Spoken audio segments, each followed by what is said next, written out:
Fica que tá muito pressado. Quer acabar logo. Boa, boa tarde para todos e todas, né? Sejam bem-vindas, bem-vindos ao seminário do Departamento de Física e da Pós-Graduação em Física Aplicada da Universidade Federal Rural de Pernambuco, né? Hoje nós temos como convidado o professor Antônio Romangueira, né? Professor do departamento, que vai falar sobre o recente trabalho publicado, né, na área de supercondutividade, onde ele trabalha e fez doutorado, né? Semana que vem, né, todas as semanas daqui por diante, nós estaremos com vários seminários bastante interessantes.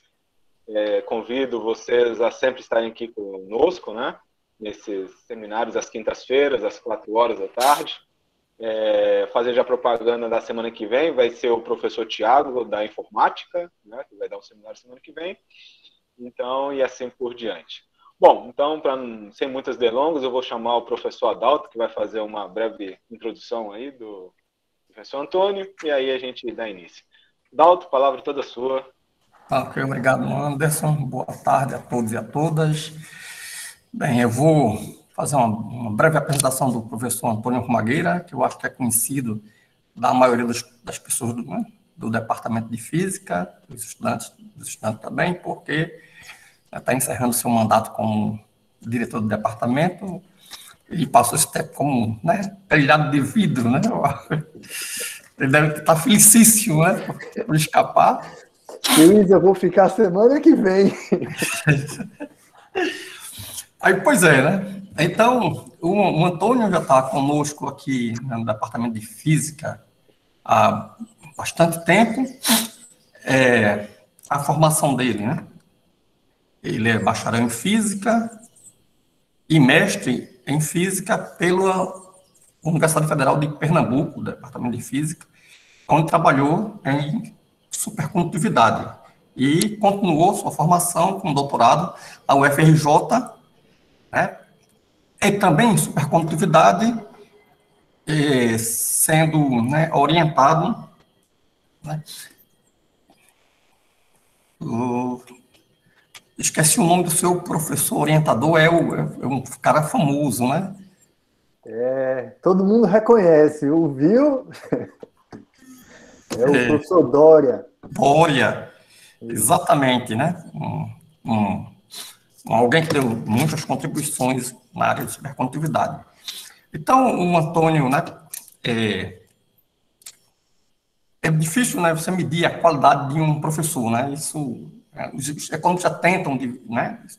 Então, uma das características do Antônio é a sua, né, proatividade, certo? Então, das diversas contribuições que o Antônio deu para o nosso departamento, eu quero destacar a infraestrutura, né, computacional, incluindo o acesso à internet e o laboratório de computação de acesso remoto, que dá, né, que fornecem uma infraestrutura importante, né, para a pesquisa no departamento de física.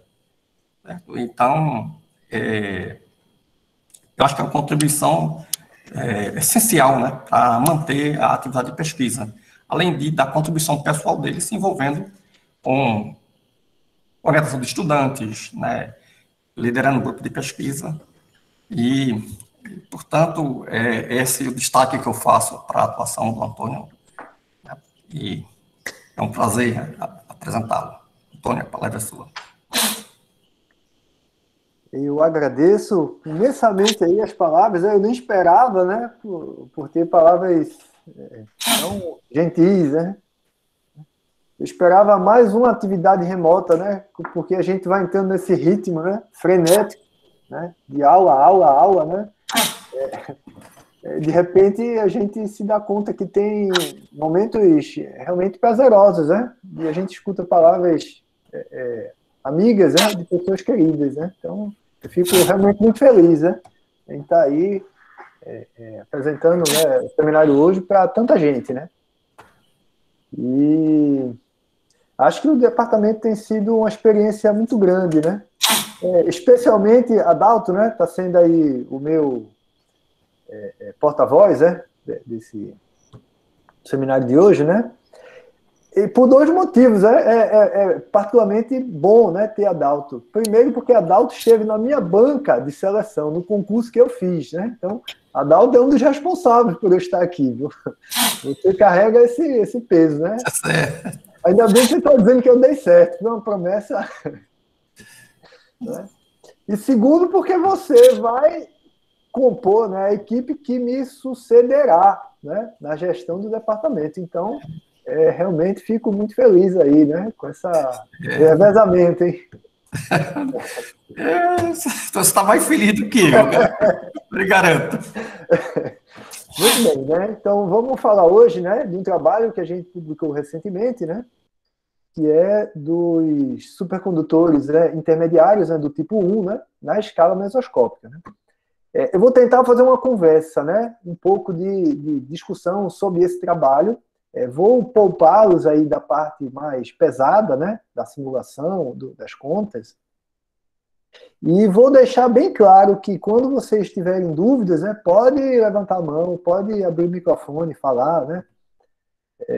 Eu acho que isso é importante. Então, vamos fazer isso, né? Esse trabalho é o resultado de um esforço muito grande dessas 5 pessoas, né? Eu, aqui em Recife, né? O professor Isaías, né? Na Universidade Federal Rural do Rio de Janeiro, né? O professor Dória, né? No IF, né? Da UFRJ. Leonardo Cadorim, que é um estudante de mestrado, né? Ele foi, assim, o motorista desse carro, né? Ele, por levar ordens, né, dos outros 4 professores, né? Então ele fez de tudo. Então, é por isso que ele é o primeiro autor, né? E o professor Edson, também da Unesp, que é o orientador do Leonardo. Aproveitando que tem bastante gente, né? Eu vou fazer uma propaganda bem rapidinha, né? O meu grupo de pesquisa, né? Ele está com 2 vagas abertas para PIC, Programa de Iniciação Científica Voluntária, né? Vocês vão substituir alunos vigentes, né, em bolsa de PIC. Então, temos 2 vagas. Né? Uma é em Física Experimental, na área de matéria ativa, né, um experimento novo que a gente está implementando aqui no departamento, né, junto com o grupo do professor Anderson, né, o professor Adalto também colabora, né, e alguns outros colegas também, né. Tem uma vaga para estudante de graduação e uma para Física Teórica e Computacional, né. Para deixar a propaganda bem clara aqui, né? Vamos estudar modelos de dinâmica de populações, né? Envolvendo os zumbis no problema, né? Então a gente está inspirado aí nos filmes, né? Que circulam aí pela internet, né? Filme de Hollywood e de outros, né? Para trabalhar estratégias, né, presentes nesses diferentes cenários, né? E ver qual deles, né? Tem mapeamento, né? Em estudos científicos, né? Apesar de ser uma motivação, assim, simples, né? Pegar um filme de zumbi e ver qual o modelo de dinâmica para as populações, existe correlação entre sistemas físicos reais, tá? Então, não é um faz de conta. E é algo bem motivante, né? A gente descobrir como essas coisas funcionam. Então, o interesse está aí, ó. Endereço, né? Um grupo do Zap só para isso, meu e-mail, basta mandar o seu currículo ou entrar no Zap, nos 2. Você escolhe aí o caminho e a gente se comunica. Ok. O trabalho, propriamente dito, é esse aqui, tá? Foi publicado bem recentemente, né? Lá no final do seminário eu vou falar um pouco sobre a trajetória de chegar a publicar esse trabalho, né? Nós pensamos, assim, em fazer algo muito grande, né? O que demandou muitíssimo tempo, né? Como vocês vão ver, foram mais ou menos 3 anos de simulações para a gente chegar no formato final, né? E mais um pouco aí de tempo, 6, 7 meses de tramitação. Então, é um trabalho muito extenso, e a gente não consegue falar aqui no seminário todos os detalhes, mas as ideias principais a gente, sim, vai trabalhá-las aqui. Né? Um resumo bem rápido, né? Não precisa ler, eu vou explicar ao longo aí do texto, né? Como isso é gravado, vocês têm a chance de rever, parar, né? Acompanhar o que está escrito aqui. Então, a gente começa assim. O que são supercondutores? Certo? A resposta é simples, né? são materiais que apresentam resistividade nula. Ou seja, a lei de Ohm não se aplica a eles, pois ρ é igual a zero. Só para lembrar, né, para vocês, a lei de Ohm, né, como vocês conhecem, né, que a tensão elétrica é igual a U é igual a RI, né? U é a tensão, R é a resistência e a corrente, né? Isso é a forma convencional, que vocês entendem, mas tem a forma vetorial, né? Que vai ser o campo elétrico é igual a ρ, né? Essa resistividade, vezes J. Mas nos supercondutores, ρ é zero. Então essa lei não vale para supercondutores, certo? Então a primeira coisa, o que são supercondutores? É a primeira resposta. Supercondutores são condutores perfeitos. Eles transportam corrente sem dissipação, ok? Primeiro entendimento. Segunda coisa, né? Se você pega essa equação, onde diz que B é igual a μ0, que multiplica H mais M, né? Essa equação vocês se deparam com ela quando concluem o curso de Física 4, né? A parte de Reed-Maxwell, né? Em meios materiais. Também quando cursam as disciplinas de eletromagnetismo, né? 1 e 2, ou quando vocês cursam a disciplina de eletrodinâmica da pós-graduação. Então, vocês têm a chance aí de ver essas equações, né? Quando você diz que B é igual a μ0, H mais M, né? Você pode escrever que a magnetização em um sistema ela é proporcional ao próprio campo aplicado.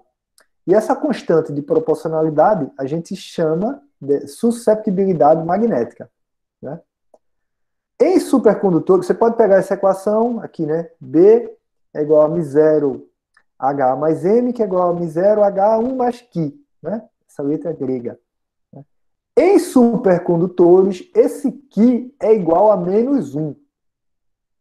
Quando Q é igual a -1, você tem a expressão 1 mais Q, você fica 1 menos 1, ou seja, zera tudo.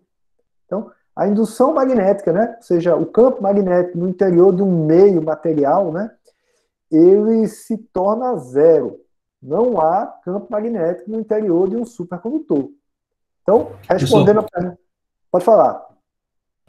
É -1 exato e todo supercondutor tem um Q igual a -1 ou é um intervalo ao redor disso? De maneira teórica, para caracterizar um material, né, eu imagino condições perfeitas. Em um condutor perfeito, um supercondutor perfeito, é -1 mesmo. Não é 0,99, não. É exato, é -1. Não tem aproximação, né? É uma dedução matemática, né? Quando você modela o comportamento do material. É -1. Não é outra coisa, não. Certo? Então, o que é um supercondutor? Eu voltando aqui, ó. Primeiro, é um condutor perfeito. Segundo, é um diamagnético perfeito. O fato desse Q ser -1 significa que a magnetização é contrária ao campo aplicado. Se esse Q fosse positivo, a magnetização era na direção do campo, aí seria um paramagnético, e não um diamagnético. Certo? Então, supercondutores são condutores perfeitos e supercondutores são diamagnéticos perfeitos. Você precisa desses dois ingredientes para saber o que é um supercondutor. Perfeito? É a nossa condição mínima para a gente começar aqui a discutir. O que acontece com o supercondutor? Né? Isso é uma foto célebre, assim, dentro das apresentações aí de supercondutividade. Isso roda o mundo, essa foto do japonês, né, de sumô, né, lutador de sumô, com as vestimentas, né, está levitando sob uma placa de nióbio, se não me engano, né, se eu me recordo bem. Né. Ele está lá, olha o tamanho do cara, está ali na placa, dizendo, ele pesa 142 quilogramas. Né? A própria placa tem 60, somar os dois dá 202 quilogramas. E ela flutua, levita, né? Como se nada estivesse acontecendo. Né?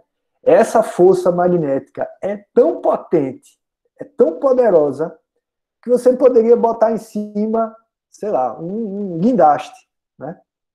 O resultado seria a ruptura da placa e não a aproximação da distância de levitação. Né? A placa quebra e não se aproxima. Depois que ela quebra, ela sai de frente, então o objeto ele transpassa, né, a placa. Mas ela não é capaz de aproximar essa distância aí do insetzinho aí que vocês veem. Então, essas forças, né, que envolvem, né, os campos supercondutores são forças realmente poderosas, né? E completando a imagem, por que que o objeto levita? Né? A placa é uma placa supercondutora. A base é um gerador de campo magnético, uma bobina passando uma corrente. Aí gera um campo que sobe em direção à cabeça do lutador de sumô.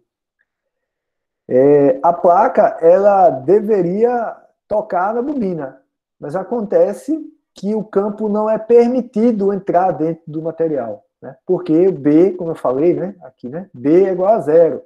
Para que B seja igual a zero, é preciso criar correntes na superfície que anulem esse objeto. E essas correntes interagem e mantêm ela levitando.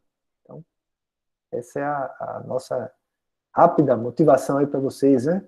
Ter uma boa ideia desses supercondutores, né? Propriedade da suscetibilidade perfeita. Muito bem. Por fim, nossa última introdução aí a supercondutores, né?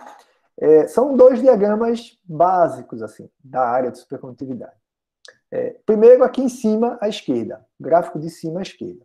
No eixo X, eu coloco o campo magnético, e no eixo Y, eu coloco a magnetização. Na verdade, esse eixo é negativo, tá? Porque a magnetização é negativa nos supercondutores.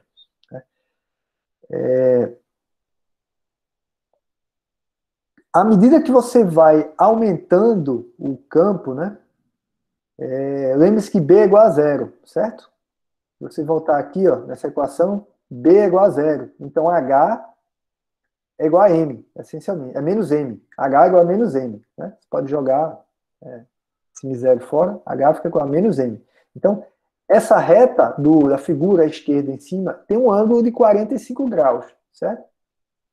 É isso que um supercondutor expressa quando você calcula a magnetização em função do campo magnético. Né? Uma reta de 45 graus na diagonal. Né? Por maior que seja o campo, ele responde fazendo B igual a zero e criando uma certa magnetização. Então, ele acompanha esse comportamento até chegar num campo crítico, chamado de HC, né? Que é o campo crítico. Quando você chega nesse campo crítico, o material diz: cansei de ser supercondutor, agora eu sou normal. E o campo passa completamente pela amostra. Né? Se eu estivesse considerando o exemplo aqui do lutador de sumô, né? Se você vai aumentando o campo, vai aumentando o campo, vai aumentando o campo, vai chegar em algum momento, né, que o campo passa pela placa e ele vira normal, completamente. E a placa cai em cima sobre a base. Né? É assim que funciona. Esse campo crítico, né, esse valor de HC, né, ele depende da temperatura, que é a figura da esquerda de baixo. Né? Quando você está em temperatura zero, ele está no eixo Y, da figura esquerda de baixo.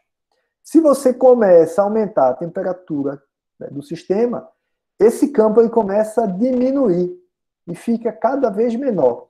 Então a gente tem uma relação entre o supercondutor e o campo máximo que você pode aplicar, que é o campo crítico, HC, e a temperatura do sistema. Logo, a gente percebe que a supercondutividade ela precisa existir para campos menores do que o campo crítico HC e temperaturas menores do que a temperatura crítica TC. Ok?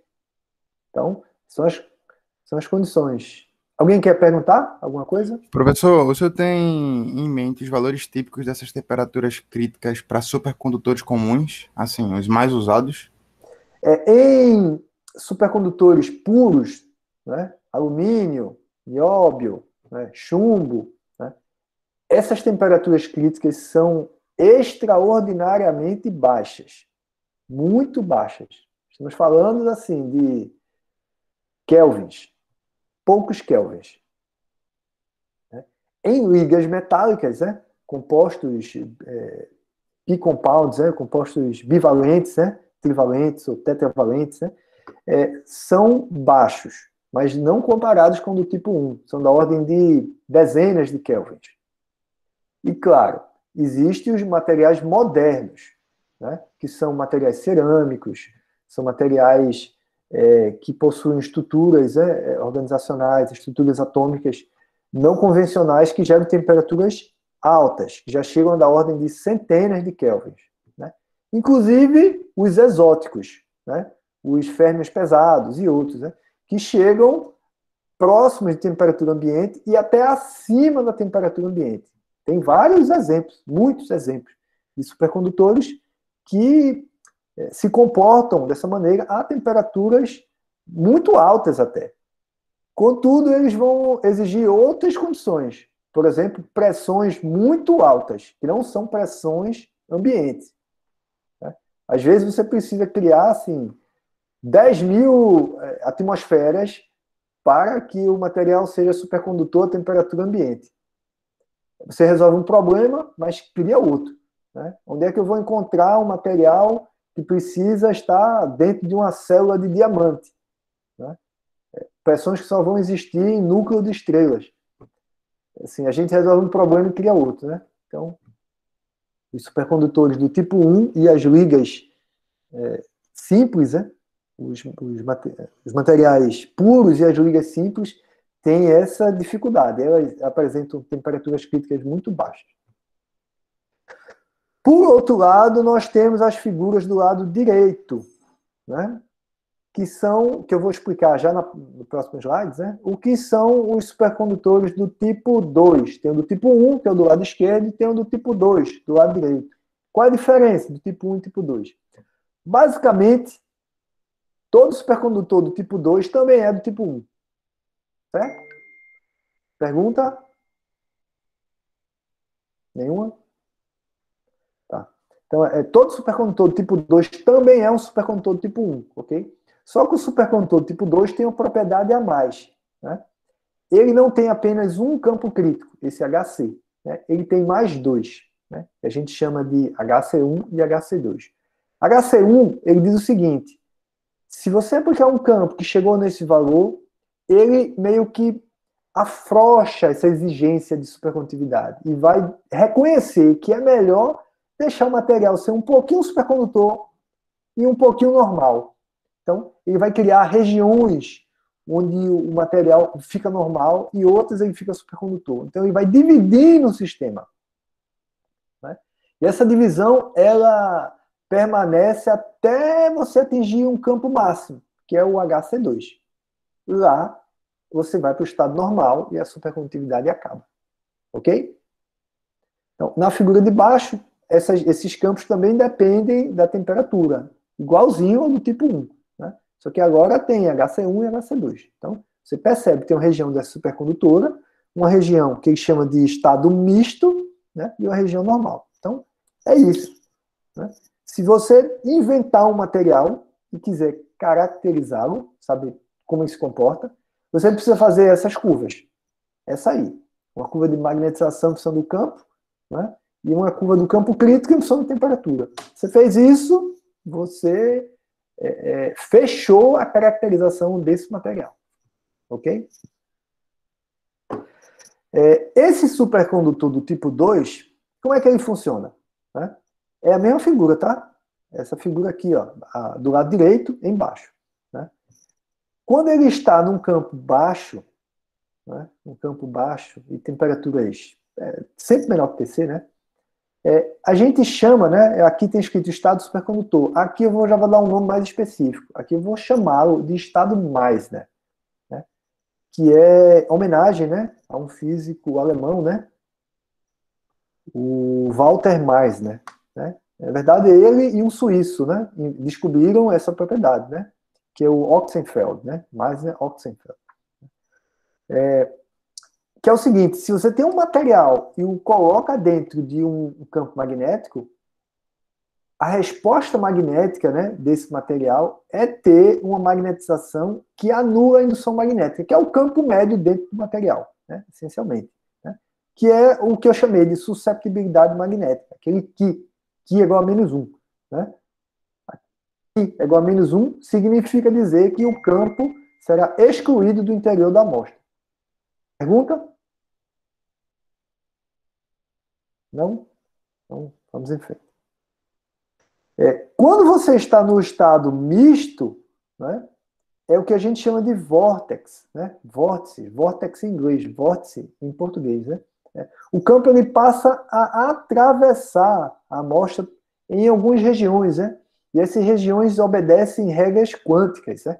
São regiões quantizadas, de tamanho bem definido, de características bem próprias, né? Essa expressão vórtex, né, é cunhada com base em outros fenômenos de outras áreas da física, né? Como fônon, magnum, né? E outras quase partículas, né? Como a gente chama, né? E se comporta como se uma partícula fosse, apesar de não ser, né? E tem regras próprias, né? Essa quase partícula. E o estado normal é isso, né? O campo ele atravessa o material completamente, como se não tivesse nada ali, ok? Enfim, último conceito para a gente começar no trabalho. O que é o estado intermediário, né? Nós sabemos o que é o estado Meissner, que é o estado onde Q é -1, não passa nada pelo material, né? B é igual a 0. Temos o estado misto, que é o estado onde a magnetização, né, ela permite a passagem de campo magnético por algumas regiões, o que faz com que ela diminua, né? Quando a magnetização diminui, se você olhar na figura da direita em cima, se B for igual a 0, H é igual a -M. Né? É uma reta, 45 graus. Mas se isso não for verdade, se algum campo passar, né, ela tende a cair. M começa a ficar menor do que -H. Né? Então, ela se afasta da diagonal principal. Ok? Então, é isso. No estado intermediário, é uma coisa que nem é uma nem outra. Né? O que seria o estado intermediário? Então, para entender o estado intermediário, eu botei 2 objetos, né? Retirados do livro texto, famoso na área de supercondutividade. Né? Primeiro é uma agulha. Se você pega uma agulha e coloca dentro de um campo, né? A agulha tem um perfil muito suave. Né? Não há variações de campo ao longo do espaço. Não é? Ou é ou não é, como se fosse uma coisa singular. Ou tem campo ou não tem campo. É muito pequeno, né? Comparado com as escalas de eventos desse campo. Né? Imagine que você tem um fio, né, infinito, e esse fio atravessa, por esse fio atravessa uma corrente elétrica. Né? Quanto é que você aprende lá em Física 3? Né? Qual é o campo produzido por essa corrente, o campo magnético? Esse campo vai, né? É bem simples, né? Fazer um integral de uma superfície amperiana, né? Você calcula. Você vai perceber que a variação desse campo é muito lenta comparada com as dimensões do meu desenho, dessa agulha. De maneira que esse desenho vê o campo constante. Né? Então, não há deflexão do campo na vizinhança desse objeto. Certo? É a figura da esquerda, a letra A. Do lado direito, eu botei uma esfera macroscópica, maior. É supercondutora, tá? Uma esfera supercondutora, maior. O que é que acontece? Esse objeto tem tamanho e tem geometria. Né? Isso não pode ser ignorado, né, na vizinhança do campo. Quando você leva isso em consideração, né, o pessoal da engenharia gosta mais, né, desse tema do que o pessoal da física. Né? São os efeitos de demagnetização, que são as curvaturas dos campos nas proximidades das bordas de um objeto. Se for um quadrado, é ainda pior. Né? Porque um quadrado tem quinas, né, cuja curvatura gaussiana, né, é ainda mais intensa do que uma esfera, que tem uma curvatura constante. Resultado, por conta dessas curvaturas geométricas, né, os campos efetivos, né, eles se comportam como se fossem maiores do que são. Certo? Você tem um campo pequeno, mas devido a essa curvatura do campo, né, em algumas regiões, ele concentra mais campo do que em outras. O resultado é que, apesar de você aplicar um campo baixo, em algumas posições desse objeto, vai parecer que o campo é muito maior. Qual é o resultado disso? Algumas regiões dessa esfera vão ver um campo pequeno, outras vão ver um campo grande.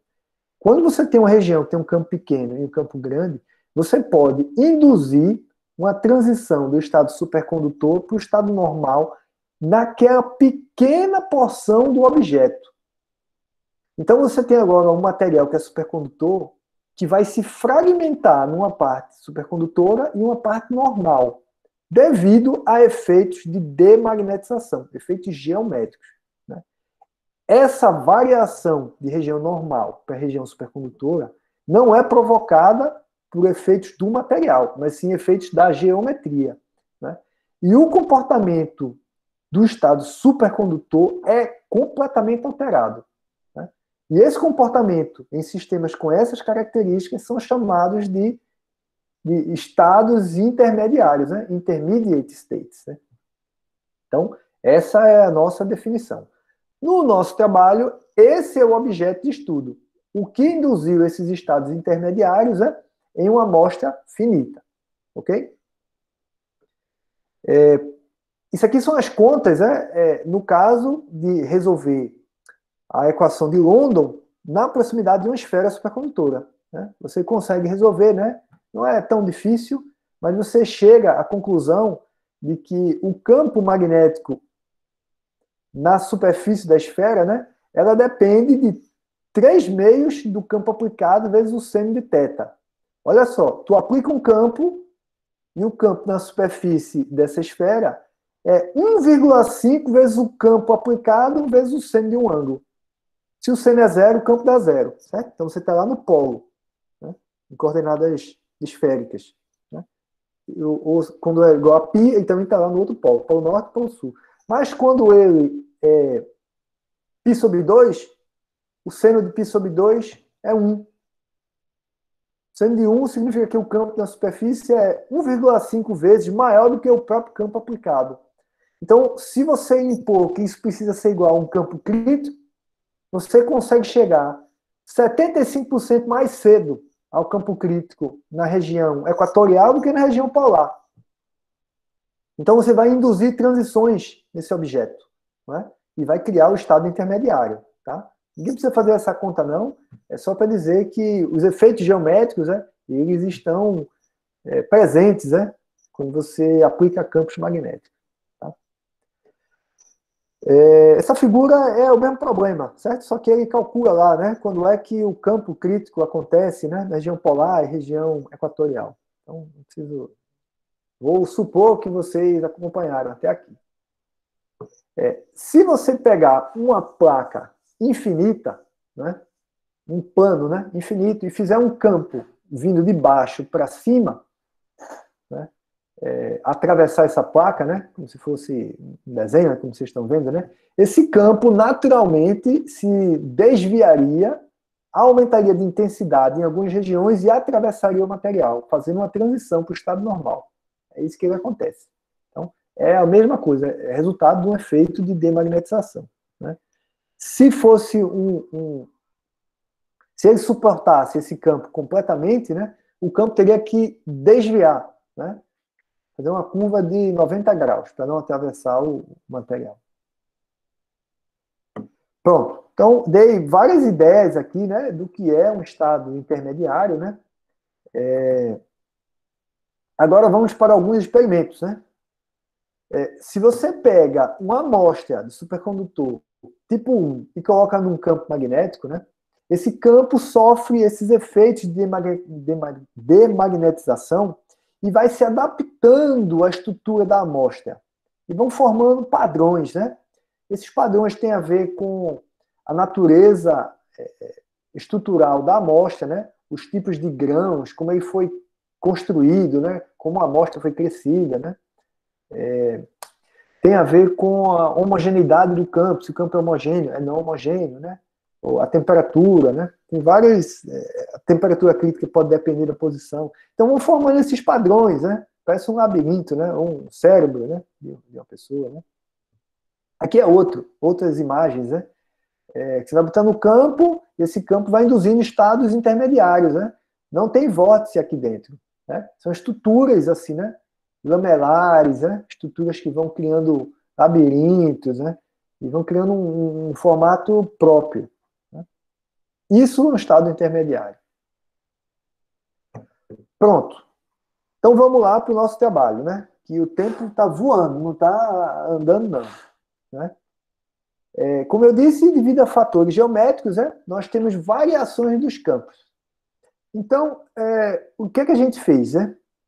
Nós vamos pegar um campo, vamos aplicar um campo, e vamos supor que esse campo esteja menor, né?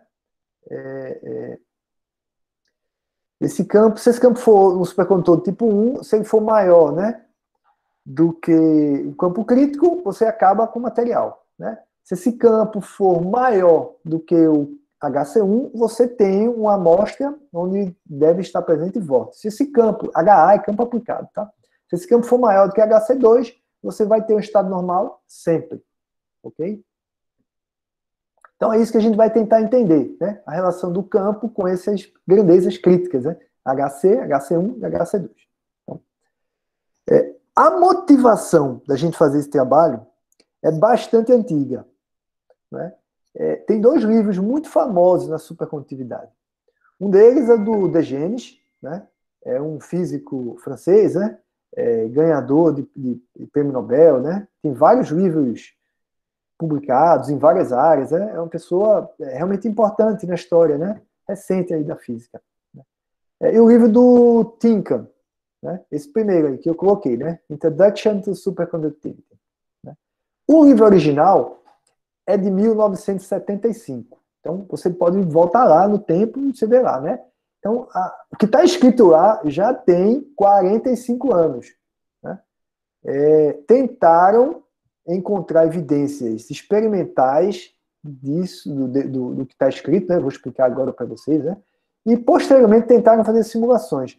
Mas eu acho que, da época do livro, né? Dos enunciados do Tinkham e do De Gennes para cá, eu acho que ou não tinham capacidade computacional para fazer isso, ou não tinham técnicas experimentais para investigar isso. Né? Um dos dois. O fato é que esse problema permaneceu aí inconcluso durante esses 40 e tantos anos. Né? Eu diria que ele ainda não está completamente elucidado. Né? De que se trata esse problema? Né? Nós sabemos que, já explanei para vocês, né, que os supercondutores são do tipo 1 e do tipo 2. Né? O tipo 1 tem o Q igual a menos 1, a susceptibilidade magnética. Né? Então, B é igual a 0 no interior de um material supercondutor. E o tipo 2, ele permite a passagem de fluxo, né? De alguma maneira. Né? Quem separa esses 2 supercondutores é um parâmetro chamado kappa. Certo? Esse parâmetro é intrínseco ao material. Cada material tem um kappa. Algo que não muda. Né? Para você mudar esse kappa, você precisa fazer um tratamento térmico. Aí ele muda. Precisa fazer uma dopagem. Aí ele muda. Você precisa mudar a pressão de trabalho. Aí ele muda. Né? Você pode mudar a temperatura. Ele pode sofrer alterações, né? Mas não muitas. Nos supercondutores tipo 2, se você calcula, né, a magnetização de um objeto, sobe o campo e vai até o estado normal e depois desce o campo, um caminho, o processo termodinâmico com o qual o seu material é submetido, ele é dito reversível. Você vai e você volta pelo mesmo caminho. Não há esterese envolvida num ciclo de magnetização em supercondutores tipo 2. Certo? Se você faz um processo quase estático, né, você consegue mostrar a reversibilidade na região de transição. A região de transição do campo crítico superior, normal, supercondutor, ela é reversível. Nos supercondutores do tipo 1, isso não é verdade. Né? Só lembrando que é sabido que nos supercondutores tipo 2 você vai encontrar regiões de esterese na presença de vórtices. Né? A entrada e saída de vórtices ocasiona naturalmente uma retenção de fluxo. Então você obtém esterese. Mas não na transição. Certo? Nos supercondutores do tipo 1, certo? Essa transição é meio enigmática. Porque a própria existência do campo crítico superior HC2 é duvidosa.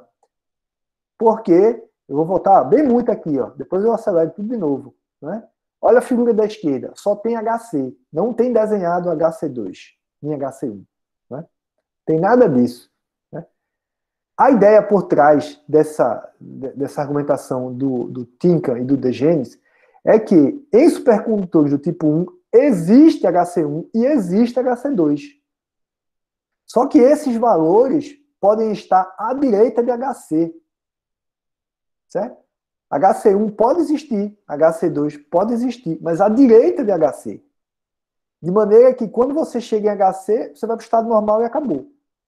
Mas se por alguma razão HC1 e HC2 estiverem à esquerda de HC, então você permite que um outro estado possa ser acessado. Né? E dentro dessa abordagem, né, o modelo teórico e computacional mostra que, de fato, HC2, né, está à esquerda de HC. Mas esses estados, né, não são estados fundamentais, são estados excitados do supercondutor. De maneira que você precisa acessá-los de uma maneira bastante engenhosa. Né? Vamos pensar num sistema de níveis eletrônicos na produção de um laser. Né? Se eu quero acessar esse estado que não é o fundamental, eu preciso bombear uma certa energia para que ele acesse, né, a diferença de energia. Então, essa é uma das dificuldades de você mostrar a existência de um campo crítico inferior e superior em supercondutores do tipo 1. Como acessar esses estados? Ficando lá, né? Porque senão a gente não dá tempo. Né? Então, existe esse processo natural de histerese. Então, eu vou explicar aqui o ciclo de histerese. Se você vem com o campo zero, que a gente chama de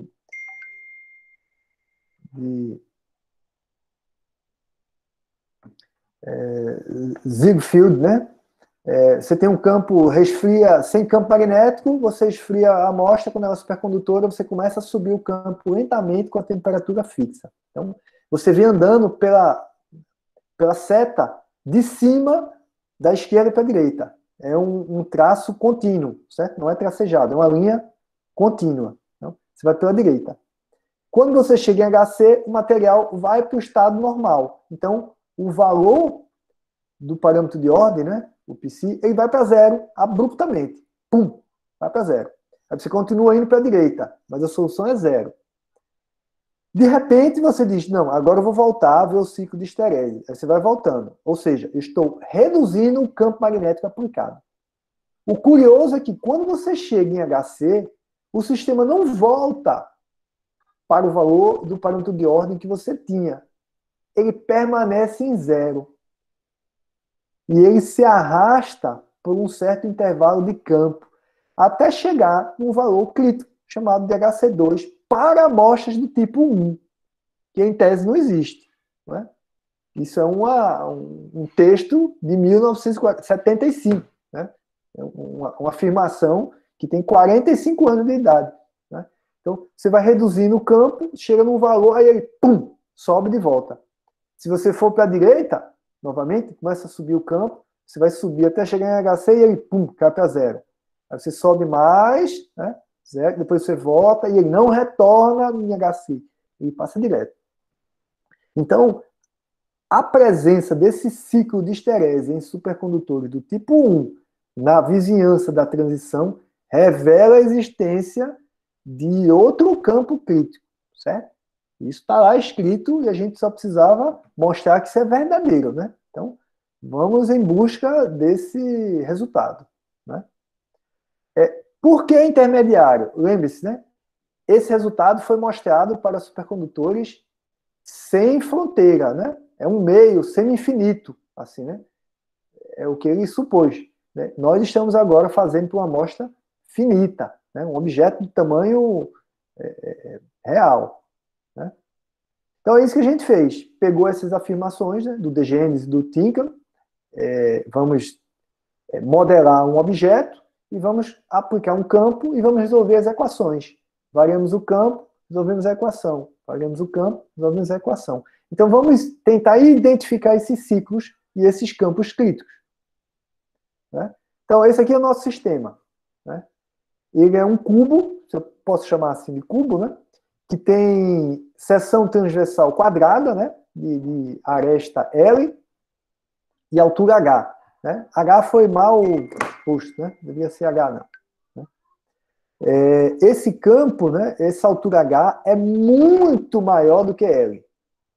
De maneira que eu não vou resolver as equações ao longo da direção Z. Eu vou resolvê-las apenas na direção XY. Por quê? Porque as equações já são suficientemente complicadas e já exigem 3 dimensões para a solução do campo. Né? Eu preciso resolver esse conjunto de equações aí que vocês estão vendo na tela. Né? A parte de cima, primeiro quadrado, é o funcional da energia livre, né? Que é uma função de funções que dependem do parâmetro de ordem, que eu chamo de π quadrado, é o mesmo significado da função de onda na equação de Schrödinger. Tem esse H maiúsculo, que é o campo aplicado, e tem esse H minúsculo, que é a resposta magnética ao campo aplicado. Né? É ele o responsável por obter B igual a zero. Okay? Então, você minimiza essas equações, esse G grandão, esse funcional, como está escrito ali no quadrado do meio, né? Você vai encontrar isso, né? Numa relação com variação temporal. Né? No equilíbrio, qualquer variação temporal é zero. Então, você pode igualar a zero. Quando você faz isso, você obtém as equações de baixo. Né? São as famosas equações de Ginzburg-Landau dependentes do tempo. Para quem gosta de sigla, é TDGL. Né? Então, vamos resolver esse sistema de equações aplicado a esse cubo de altura H muito maior do que L. Ok? Lembrando, eu preciso chamar o sistema de tridimensional, porque o campo magnético é tridimensional. Certo? Apesar de eu resolver π apenas em 2 dimensões, o campo é em 3. Então, o que é que eu fiz? Né? Escrevi L ali, do lado esquerdo. É o tamanho desse L, em unidades da coerência do sistema. Né? Eu vou entrar em detalhes aqui. Então, L a gente escolheu, sendo 8, 12, 16, 24, 32 e 64. Né? Kappa, que é esse parâmetro intrínseco ao material, né, ele varia de 0,01 até 0,80, né, em todos. Então, são 70 valores de campo, de kappa, né, para cada tamanho do sistema. E o campo magnético varia de 0 até 2, em unidades de HC2. Né? Eu estou dizendo que nessa figura aí, qualquer uma delas, né, eu vou até 2 vezes HC2. É suficiente para atravessar qualquer região supercondutora. Eu sempre vou cair na região normal, se eu fizer um campo variado até 2 vezes HC2. Sempre. O meu parâmetro da rede, assim, o mesh discreto, né, eu vou medir tudo em unidade de 0,1. Certo? Enquanto o tamanho da amostra é 8, o meu mesh é 0,1. O que significa dizer que para resolver a função de onda, né, por assim dizer, né, em um quadrado de lado 8 por 8, eu tenho uma matriz 80 por 80. E o campo magnético é 3 dimensões, certo? Então é 80 por 80 por 80. Eu não escrevi, mas é isso. É 80 ao cubo pontos. Se alguém tiver uma calculadora fácil, eu desafio a você pegar uma matriz dessa, vamos pegar a última, que é para impressionar, 640 ao cubo, e agora você coloque 8 bytes por célula.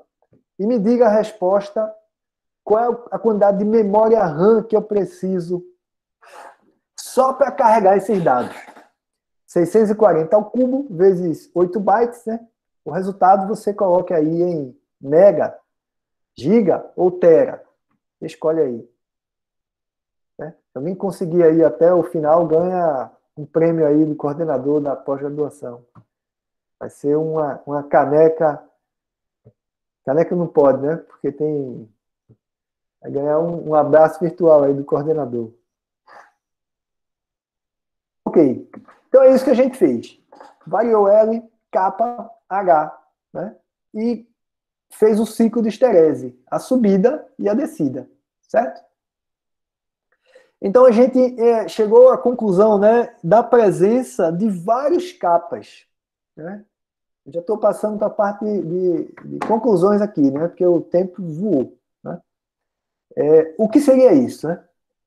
Quando você tem um valor de capa tão pequeno que abaixo dele o material é supercondutor puro, que significa dizer que HC1 e HC2 estão à direita de HC. Então, você nunca vai ver nada. É um metal puro, uma liga metálica pura, né, como foi observado por camaleões, né, há mais de 100 anos, né, no chumbo, no mercúrio, sempre vai ser um supercondutor genuíno. Né, não tem nenhum outro tipo de comportamento, né, nesse tipo de material. Né. Por outro lado, se você tiver um capa que está imprensado entre 2 capas, né, valores específicos desse material, né, a gente vai observar o que se chama de supercondutores do tipo 1 intermediário, porque ele permite, né, a nucleação de regiões normais, né, em detrimento ao puro estado mais. Né. E você tem, por fim, uma outra situação, né, que é quando o capa está entre HC2 e HC3. Né. Essencialmente, eu estou brincando com as posições de HC1 e HC2. Né. Eu tenho HC1 e HC2 à esquerda de HC. Eu tenho HC1 à esquerda de HC e HC2 à direita de HC. Né. Ou eu tenho HC1 e HC2 à direita de HC. Então, são essas regiões que a gente vai criando. Né. E esse resultado realmente é bastante importante, né? E para chegar nele é preciso realizar essa quantidade aqui colossal de simulações. Quem ainda tiver com a calculadora na mão, faça a próxima conta. Para cada tamanho do sistema, fizemos 70 valores de capa e 2.000 valores de campo. Então é 70 vezes 2.000, o que dá 140.000 simulações temporais, né, só para um sistema. Mas fizemos 1, 2, 3, 4, 5, 6. São 140.000 simulações vezes 6. Né? Dada a ordem de 2 milhões de simulações. É realmente muito tempo, muita simulação para fazer isso. Né? Então, eu vou tentar acelerar um pouquinho para a gente chegar na parte de um pouquinho de resultado. Né? Como é que a gente faz isso? Né? Vamos olhar primeiro os insets dessas 2 figuras. Né? O inset do lado esquerdo é para um quadrado, né? Seção transversal quadrada, de 16 lâminas, né? E capa é igual a 0,28. Né? A linha azul significa que eu estou aplicando o campo. Eu estou com o campo 0 e estou aplicando o campo. Né? É isso. Então, você vê que ela vai na diagonal, subindo, até chegar no valor máximo e cai. Pum! Ok? A gente sobe um pouquinho, depois recua. Quando ele recua, ele não volta pelo mesmo caminho. Então, isso é exatamente o que está dito lá, né, pelo Degenes, né, está dito lá pelo Inca. Né? Então, você calcula, né, e para essa amostra, a gente vem aqui, ó, e registra qual foi o valor de campo do qual o ciclo se estabeleceu. É como se eu estivesse calculando esse HC2 de capa. Né? Para esse capa 0,28, eu descobri quem é o HC2 dessa amostra tipo 1. Ok? Aí você mexe o capa um pouquinho. A figura da direita, que agora é capa igual a 0,33. Né? Aí você repete o mesmo experimento. Né? Você vai e volta. Aí acontece de aparecer mais coisa. Eu mudei muito pouco, tá? De 0,28 para 0,33 eu mudar muito pouco. Aí ele acontece de permitir a entrada de vórtice e a súbita saída. Ele permite, ele entra e vai embora. O que é isso? A entrada e a subsequente saída. Significa que eu acessei um estado excitado do sistema. Eu permiti que um vórtice ingressasse no sistema, mesmo o supercondutor do tipo 1, ele permanece por um tempo característico e ele decai. Então, a gente passou a observar a presença de vórtice, né, em supercondutores do tipo 1 e conectar esse resultado com a variação do kappa. Né? Então, a gente cria agora o gráfico do eixo X, né, o gráfico grande, né, que é a vorticidade do sistema SN em função de kappa. Né? Quando você bota um kappa muito pequeno, que vai de 0,1 até 0,19, né, em específico, né, nada acontece no sistema. É o que a gente vai chamar de genuíno tipo 1. Certo? Quando você ultrapassa, né, esse valor de kappa, você começa a permitir a presença de outras coisas. Né? Ou você vai criar o tipo 1 intermediário ou o quase tipo 2, que é o que a gente vai ver já, né? Quase tipo 2 é isso, eu tive um vórtice no sistema. Ok? 0,33 é quase tipo 2. Né? Então, você vai mudando o tamanho do sistema e esses campos críticos, esses capas críticos, eles vão mudando, porque eles são dependentes do tamanho do sistema. Ok? A gente continua fazendo isso, né, para outros tamanhos de sistemas, né? À medida que a gente se aproxima de 1 sobre raiz de 2, né, que é o valor crítico, né, teórico, a gente vai tendo outro tipo de evento, né, que agora é o seguinte, né, a presença, entrada ou saída de vórtice no sistema altera a magnetização. Né? Não ter vórtice no sistema significa dizer que você está no estado mais. Né? Então, B é igual a 0. M é igual a menos H. É essa diagonal principal. Quando você tem o ingresso de vórtice, tem duas situações. Se ingressar mais vórtice do que deveria, é como se tem mais campo passando do que campo aplicado. Né? Resultado dos efeitos de demagnetização. Tem mais campo dentro do material do que se não fosse supercondutor, que é curioso, né? O resultado disso é um sinal paramagnético. Aí você olha essa linha vermelha no I7 da direita, né? Essa linha está abaixo de 0. Significa dizer que o sinal agora, aquele Ki, não é mais negativo, é positivo. Né? Então a gente também percebeu que dependendo do tamanho do sistema e do valor de capa, você tem uma região que vai permitir ter sinal paramagnético e sinal diamagnético. Então a gente vai introduzir 3 capas críticos. O capa crítico 1, capa crítico 2 e capa crítico 3, que vão definir quando você tem esses ciclos de esterese, quando você tem sinais paramagnéticos ou diamagnéticos. Curiosamente, né, descobrimos que o capa C3, né, esse último, né, converge para o mesmo ponto. Né? Quando você faz as curvas, né, de capa em função de um certo campo crítico, né, não vale a pena a gente entrar em tanto detalhe, concluindo que esse comportamento não é exclusivo da amostra escolhida. Não é uma propriedade geométrica daquele sistema, e sim uma propriedade do material envolvido. Há uma distinção bem grande, né? Quando você resolve as equações em um sistema e quer estender esse resultado para qualquer sistema. Né? Esses campos críticos que observamos, de fato, eles são dependentes do nosso sistema. Mas tem uma generalização, que é o que a gente encontrou, que não depende do sistema. Okay? E vai para o número. Né? Já chegando no fim, né, vou mostrar algumas simulações para vocês. Né?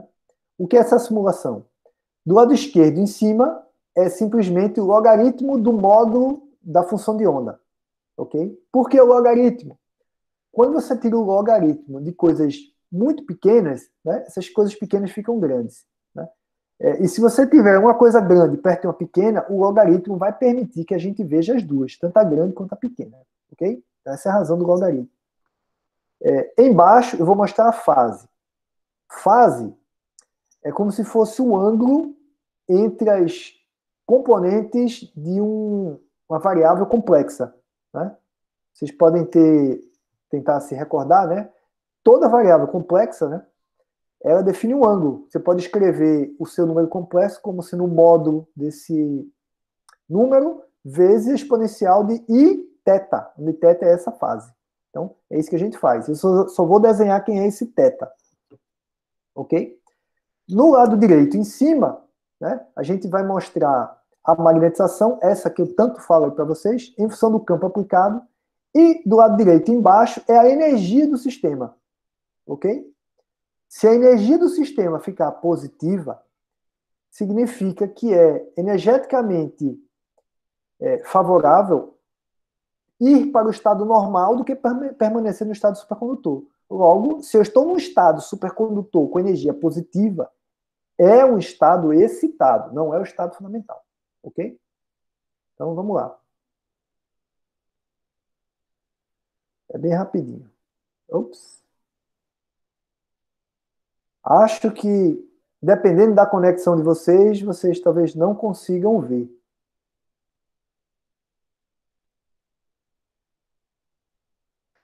Observe que eu fiz, tem 4 pontinhos desenhados aqui. Um pontinho verde, um pontinho preto, um pontinho vermelho e um pontinho azul. Cada pontinho tem um significado, né? O primeiro pontinho é o máximo da curva de magnetização. O segundo é o mínimo. É o ponto onde M é igual a zero, então você volta. O terceiro pontinho é quando a energia se torna zero. E o último é quando ele volta a ter pulo na magnetização. Então, esses são os campos críticos envolvidos.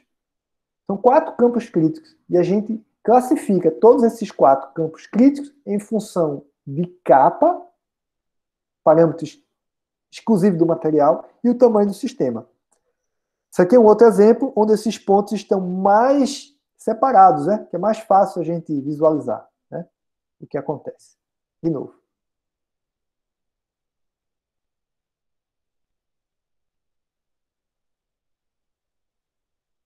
Parece ficção científica, né? Os desenhos aqui, né?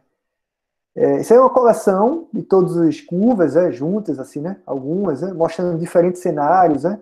Quando são sinais paramagnético, diamagnético, com reversibilidade, sem reversibilidade, com HC1, com HC2, né? Então, e um resultado geral é um mapa, né? Diagrama de fase, onde você tem o tamanho do sistema, e você tem capa, e tem os diferentes estados, né? Na parte de baixo, para valores de capa muito pequenos e sistemas pequenos, né? O que é que a gente obtém? Que todo material é tipo 1 genuíno, né? É o que a gente conhece aí no livro texto. À medida que o sistema vai crescendo, capa, para ser genuíno, precisa ser cada vez menor, ok? Naturalmente, a gente começa a subir, né, esse campo, né, e começamos a perceber a existência de sinais diamagnéticos. Significa dizer que regiões normais nucleiam-se dentro do material, né? Região intermediária. Se você continua subindo o valor de capa, agora a gente continua tendo a nucleação de regiões normais, mas devido a efeitos, né, de demagnetização, nós induzimos campos, né, que produzem magnetizações maiores do que se fosse puramente o campo, né? Resultado, o sinal é paramagnético, né? E se você continuar subindo, nós vamos por quase tipo 2. Só lembrando, né? A transição entre tipo 1 e tipo 2 é sabida em meios infinitos, né? Que é 1 sobre a raiz de 2. Quando você tem um sistema finito, o ponto de transição não é mais 1 sobre a raiz de 2, é algum valor ali próximo, certo? Então a gente está ali no quase tipo 2, que já é a presença de vórtice, né? Se esse vórtice tiver energia negativa, ele pode ser o estado fundamental, então é um tipo 2. Né? Mas nos limitamos a estudar os supercondutores do tipo 1. São as transições de capa muito baixo até a transição para o tipo 2. Não avançamos a região para o tipo 2. Conclusão, né? Nós caracterizamos, identificamos, né, a presença, né, de supercondutores tipo 1 genuíno, tipo 1 intermediário e os quase tipo 2. É isso. Só para terminar aqui, né, gostaria de dizer para vocês, né, foram anos de simulação, né, de dados, são mais de 2 tera de dados desse problema, né? De longe, o problema mais pesado computacionalmente, né, que eu já estive envolvido, né, são anos rodando aí em 10 máquinas, né, com tudo que o laboratório tem a oferecer, né, usando o OpenMP, OpenACC, e do meu ponto de vista, esse trabalho merecia ter sido aceito, né, mas não deu. Na revista que pretendemos, né, mas publicamos ele aí no Physical Review B. Tá? É isso. Agradeço a todo mundo aqui, essa turma, e fique em casa. Valeu, Antônio, obrigado. Aí, ótimo seminário, né? Um trabalho belíssimo, né? Tanto do ponto de vista físico, né, e computacional, né? Bom, vou deixar o pessoal perguntar, né? Então, vou abrir aí abrir as perguntas. Quem quiser fazer perguntas aí para o Antônio, esteja à vontade, pode abrir o microfone e fazer a pergunta diretamente para ele. Então, sejam totalmente aí livres para perguntar. Perguntas, questões.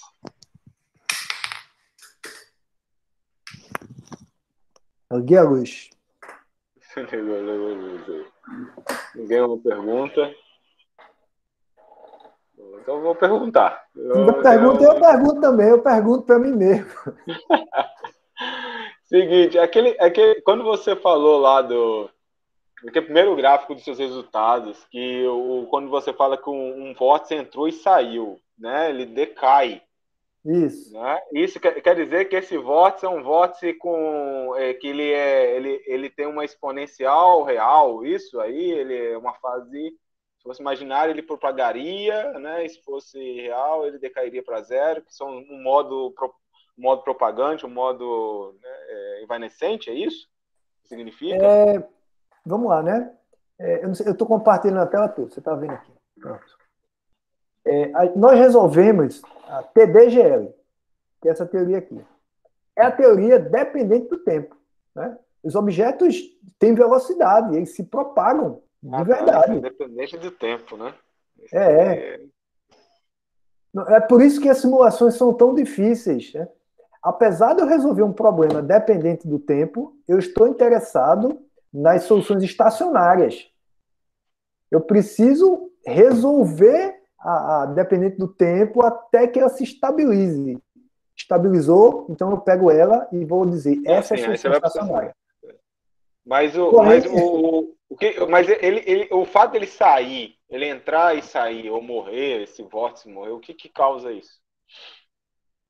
O que é que ele entra? Bem, veja, você tem energia do campo. Né, você entrou, que assim, não é num semicondutor normal, assim, ele entra e vai, né? Então ele fica lá o vórtice, certo? Você pode mexer. Esse daí, vocês perceberam que ele entrou e depois ele saiu. É isso que se eu entendi bem.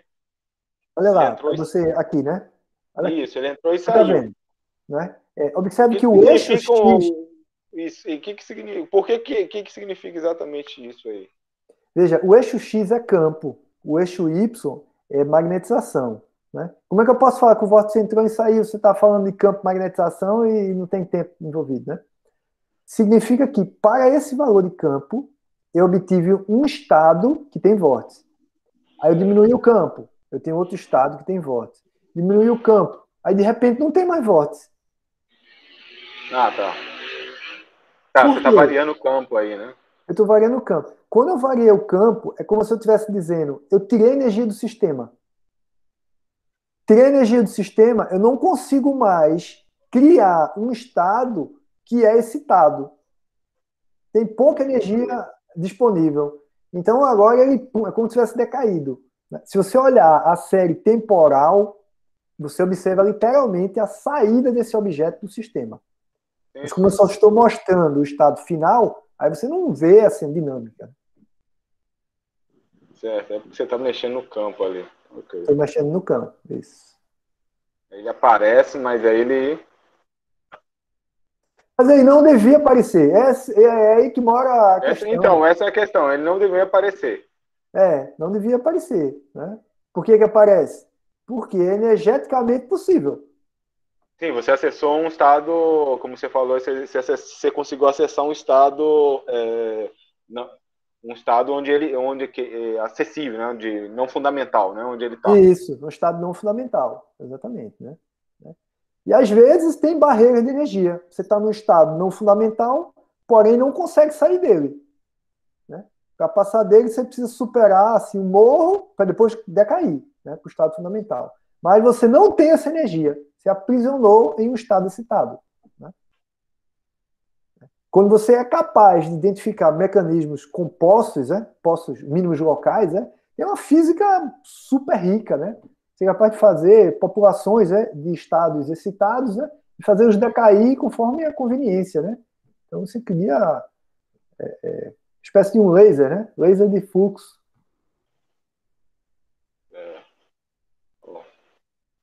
Outras perguntas aí? Achando que o povo ficou meio assustado, viu? Foi meio Tá denso. tá vendo? Você falou aí, deixou todo mundo assustado com os resultados.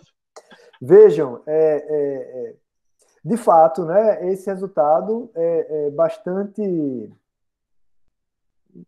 intenso, assim, né? Mas o legal é a gente voltar lá. Eu vou tentar abrir aqui, ó, o artigo original. Né? Aqui, né? É uma coisa incomum a gente escrever num artigo, né? Uma referência na primeira linha do resumo, do abstract, né?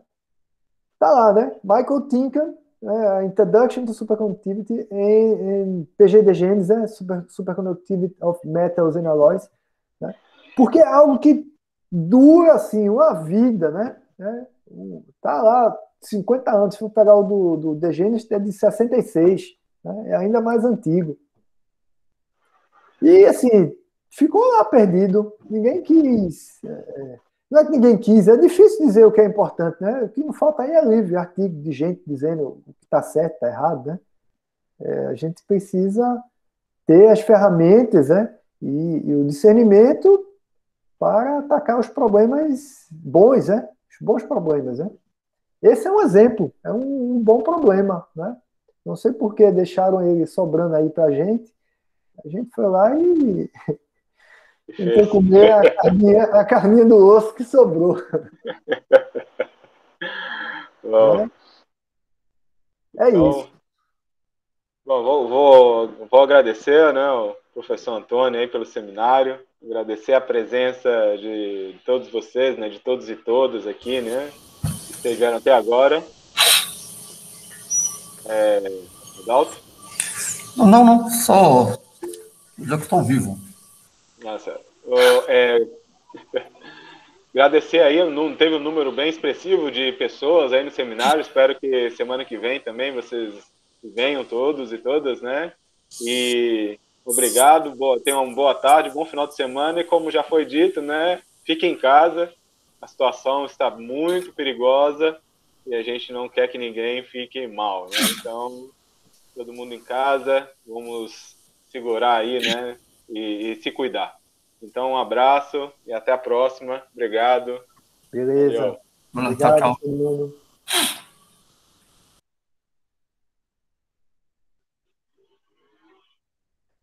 Deu muita gente, hein? Tá vendo? Você é uma É, pessoa... Tá vendo? Não, Padre, é uma pessoa, né? até eu Atraiu aí a fiquei galera. surpreso, né? Deu para entender aí o problema? Deu para entender. É um problema, aquele problema que estava lá, né? Que estava, mas ninguém tinha ido lá, exatamente por causa desse curso computacional. O pessoal sabia que o negócio Corre era meio muito pesado, punk corre rock. muito pesado, né? Os dados estão todos arrumados, né, catalogados, assim, bem estruturados. Né? É possível ainda fazer mais coisa com os mesmos dados. Né? A gente